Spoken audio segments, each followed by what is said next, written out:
देश की पार्लियामेंट में सबसे बुज़ुर्ग सांसद डॉक्टर शफीकुर रहमान बर्क़ आज हमारे साथ हैं। अनुभवी नेता हैं, बहुत उतार चढ़ाव देश की राजनीति में इन्होंने देखे हैं। उनसे हम बात करते हैं 2024 के लोकसभा चुनाव को लेकर के। सर, आपको क्या लग रहा है इस बार का जो लोकसभा चुनाव है किस तरफ जा रहा है? इंडिया गठबंधन है एक तरफ, दूसरी तरफ एनडीए गठबंधन है।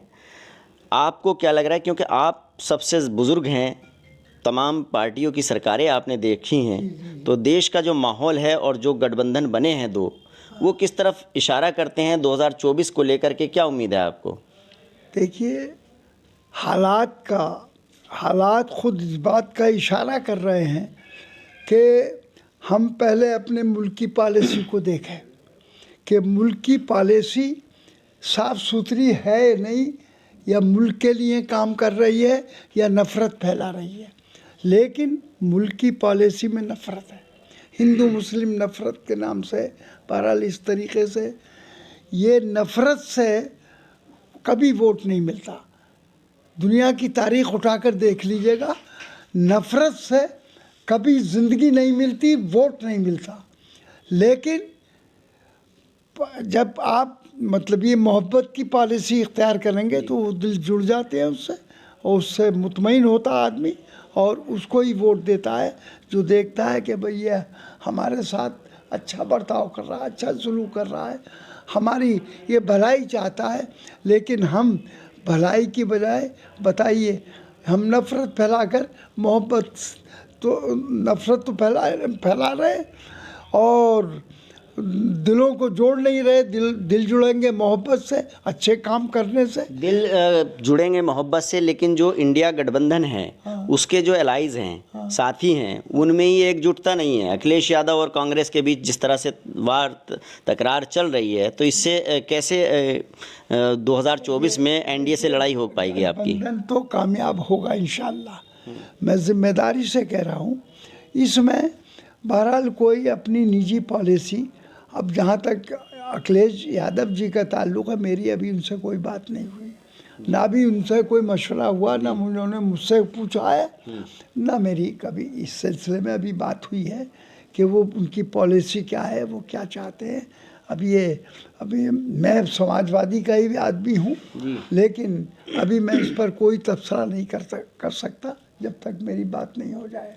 संभल लोकसभा सीट को लेकर के क्या तैयारी? क्योंकि एक तरफ जो गठबंधन के साथी हैं जयंत चौधरी, वो भी आए थे पिछले दिनों यहाँ पर। उन्होंने कहा कि हमारे भी कई कार्यकर्ता अच्छा काम कर रहे हैं संभल में, हम भी इस सीट पर चुनाव लड़ने की सोच रहे हैं, आप भी यहाँ से सांसद हैं। तो इस तरह से जब गठबंधन के नेताओं की दावेदारी है, आपका क्या इरादा है 2024 में किसके साथ में चुनाव लड़ने वाले हैं? मैं चुनाव लड़ूंगा इंशाअल्लाह, और मैं नहीं, सारी जनता मुझसे, मुसलमान भी हैं उसमें, हिंदू भी हैं और लोग भी हैं जो मुझसे मोहब्बत करते हैं, मुझसे मुतमईन हैं, मेरी पॉलिसी से मुतमईन है। मैं बहरहाल उनका मुझ पर इतना दबाव है कि आपको हर कीमत पर ये इलेक्शन लड़ना है। इंशाअल्लाह मैंने ऐलान कर दिया कि मैं इलेक्शन लड़ूंगा। उत्तर प्रदेश सरकार के मुख्यमंत्री योगी आदित्यनाथ ने जो कहा है, हलाल सर्टिफिकेट देने वालों पर रोक लगाई जाई है, उन पर मुकदमे भी हुए हैं, और जो एक्सपोर्ट का है उस पर इजाज़त दे दी गई है।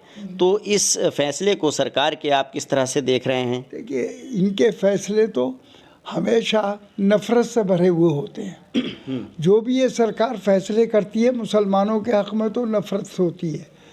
ये मुसलमान तो इनसे कतन मुतमईन है ही नहीं, चूँकि एंटी मुस्लिम तो इनकी पॉलिसी है और नफ़रत फैला रखी है इन्होंने। चाहे वो आदित्यनाथ हों या और दूसरे सेंटर के लोग हों, कोई भी हों, बहरहाल हम इससे मरूब नहीं होंगे, हम डरेंगे नहीं इस बात से।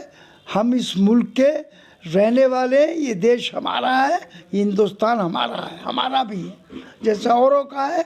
किसी के बाप की बफौती नहीं है। जो यहाँ रहने वाला है, छोटा है, बड़ा है, जाटव है, हिंदू है, मुसलमान है, पंडित है, कोई भी है, बहरहाल सब बराबर के हकदार हैं। तो हम भी हकदार हैं और आम आदमी भी इस बात का हकदार है वोट डालने की। उसको आज़ादी है तो वो वोट अपना आज़ादी से देख रहा है कि हमें खाने के लिए आटा नहीं, दाल नहीं, रोटी नहीं, ये नहीं, वो नहीं। महंगाई से त्रस्त है आम जनता, महंगाई से। हाँ। आज ओपी राजभर हैं, उत्तर प्रदेश सरकार के साथ में हैं, आजकल वो मंत्री बनने की लाइन में हैं। हाँ। वो कह रहे हैं कि जो नेता दिन में मोदी जी को, योगी जी को कोसते हैं, रात में गुलदस्ता लेके उनके घर जाते हैं। तो हो सकता है कि रात भर भी कभी तशरीफ ले गए हो इस चक्कर में। अब उन्हें तजुर्बा होगा, बहरहाल मुझे ये तो तजुर्बा नहीं है, न ये मालूमात है कि ऐसे भी लोग हैं जो रात में गुलदस्ता पेश करते हैं, उन्हें मालूमात है होगी, उन्होंने जो कुछ कहा वो जाने। आपने इमरजेंसी का दौर भी देखा है, जेल में रहे हैं। क्या जेल में रहा? वो दौर और इस दौर में आपको कितना फ़र्क लगता है? वो आपने एक शेर भी सुनाया था, बहुत वायरल होता है आपका वो शेर, वो भी सुना दीजिए और बता दीजिए दोनों दौरों में कितना फ़र्क है। अच्छा, देखिए, हम तो बहरहाल इमरजेंसी लगी यहाँ पर देश के अंदर, इंदिरा गांधी के दौर में लगी इमरजेंसी, हमें बंद कर दिया गया।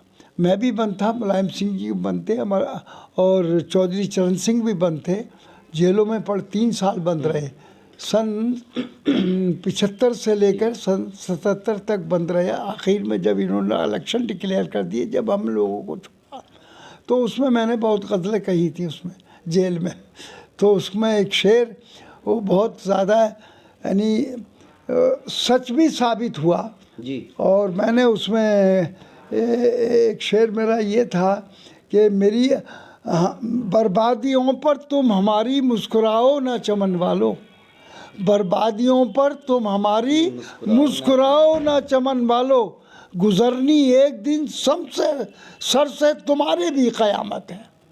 और वो क़यामत गुजरी, यानी तो कांग्रेस हार गई थी। अच्छा, इस चुनाव में 2024 में उत्तर प्रदेश में जो 80 लोकसभा की सीटें हैं, गठबंधन को या समाजवादी पार्टी को कितनी लोकसभा की सीटें जीतने की उम्मीद आपको लगती है, जो हालात है अभी? नहीं, हमें तो ये उम्मीद है इंशाल्लाह गठबंधन की अक्सरियत आएगी और गवर्नमेंट बनेगी गठबंधन की। देखिए, समाजवादी पार्टी के सांसद हैं, उनका कहना है कि जो इंडिया गठबंधन है उसको अच्छी जीत मिलेगी 2024 के लोकसभा चुनाव में और वो सरकार बना लेगा। Ubaidur Rahman, ABP news network, संभल।